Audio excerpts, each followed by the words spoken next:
नमस्ते दोस्तों।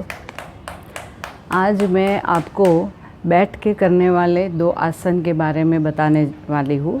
इसमें एक जो है जिसको हम जानु सिरासन बोलते हैं और दूसरा जो है वो पश्चिमोत्तानासन है। ये दोनों ही आसन बैठ के किए जाते हैं और इसमें जो पैर है उसको इस तरह से फैला के लंबे रख के किए जाते हैं। ये दोनों आसन के जो लाभ है वो सेम है और उनकी सावधानियां भी सेम है और इनकी करने की जो विधि है उसमें थोड़ा सा ही डिफरेंस है। ये दोनों आसन जो है वो फॉरवर्ड बेंडिंग के आसन है। इसमें हमको आगे झुकना है, इसलिए जिनको बहुत ही ज़्यादा बैक पेन रहता हो, लोअर बैक पेन रहता हो, उनको ये आसन नहीं करना है। जिनको हाई बीपी की समस्या है उनको भी ये आसन नहीं करना है।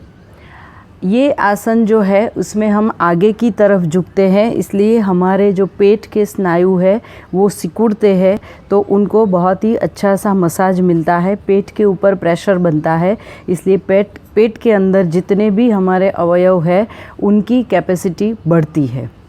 और हम आगे झुकते हैं इसलिए पीछे हमारे पीठ के जो स्नायु है वो एक्सपांड होते हैं। तो इस तरह से हमारे पूरे शरीर के जो स्नायु है उनकी फ्लेक्सिबिलिटी बढ़ती है। हमारी स्पाइनल कॉर्ड है उसकी भी फ्लेक्सिबिलिटी बढ़ती है। यहाँ पर हम पैर को भी ऐसा लंबा रखते हैं और उनको भी खींच के रखना है, इसलिए पैर के जो स्नायु है उनको भी बहुत ही अच्छा स्ट्रेचिंग मिलता है।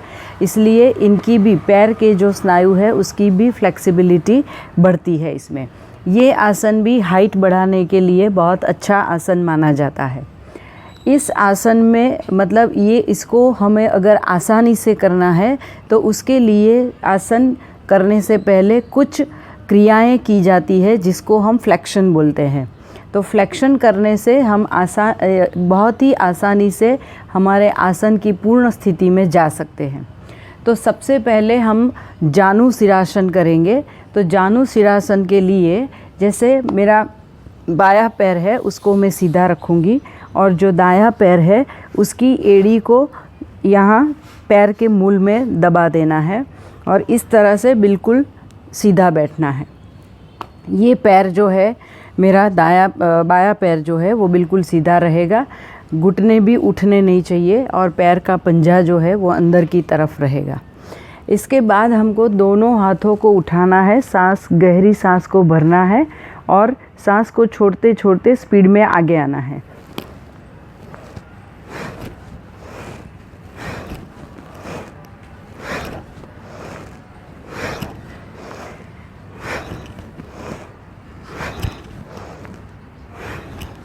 जब आप ऐसा फ्लेक्शंस करते हो तो धीरे धीरे आपका जो सिर है वो घुटनों को टच करने लगता है और आपके हाथ के जो पंजे हैं वो पैर के पंजे से आगे आपके निकल जाते हैं।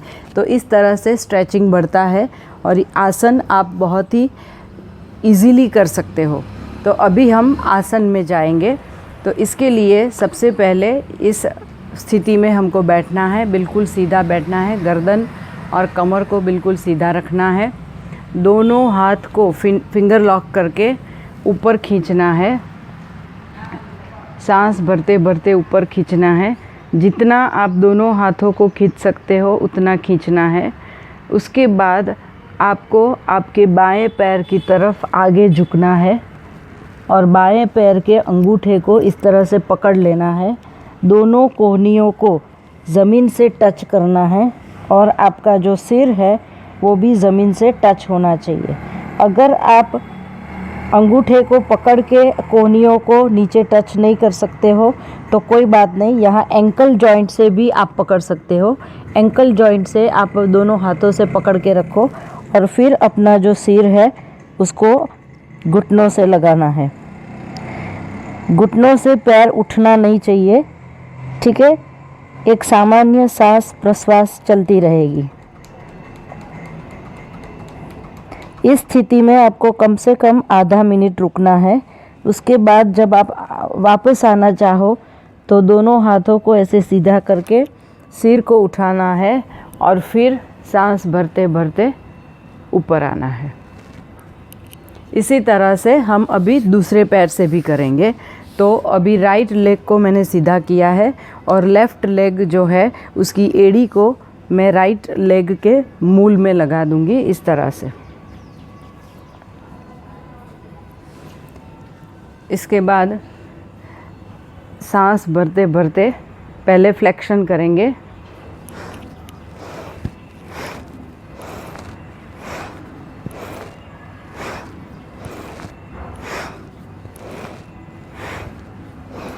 फिर आसन की पूर्ण स्थिति में जाएंगे।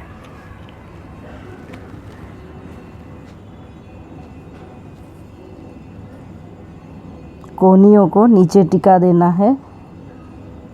हाथ की अंगूठा और इंडेक्स फिंगर से पैर के अंगूठे को पकड़ के रखना है। सिर को घुटने के ऊपर लगाना है और सामान्य सांस भरते रहना है। आप महसूस करोगे कि पूरे पैर पे बहुत ही ज़्यादा खिंचाव, बहुत ही ज़्यादा तनाव आता है।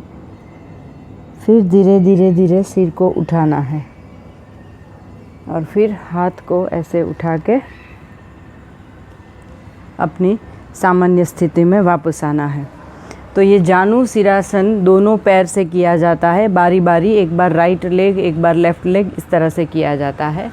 अभी हम पश्चिमोत्तानासन करेंगे। पश्चिमोत्तानासन जो है इसमें दोनों पैर को लंबा रखना है और पंजे अंदर की तरफ मुड़े हुए, और इसमें भी हम फ्लेक्शन करेंगे और उसके बाद सीधा ही आसन की स्थिति में चले जाएंगे।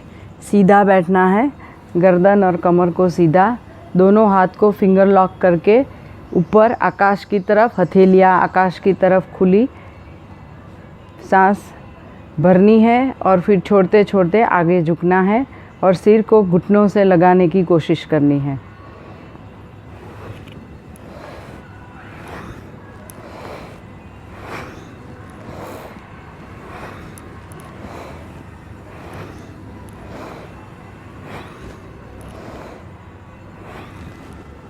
अब आसन की पूर्ण स्थिति में सिर को घुटनों से लगाना है, दोनों हाथों से पैर के अंगूठे को पकड़ना है और कोहनियों को ज़मीन से टच करना है। नहीं होता है तो आप पंजे पकड़ के भी कर सकते हो या तो एंकल जॉइंट पकड़ के भी कर सकते हो। घुटनों को उठाना नहीं है।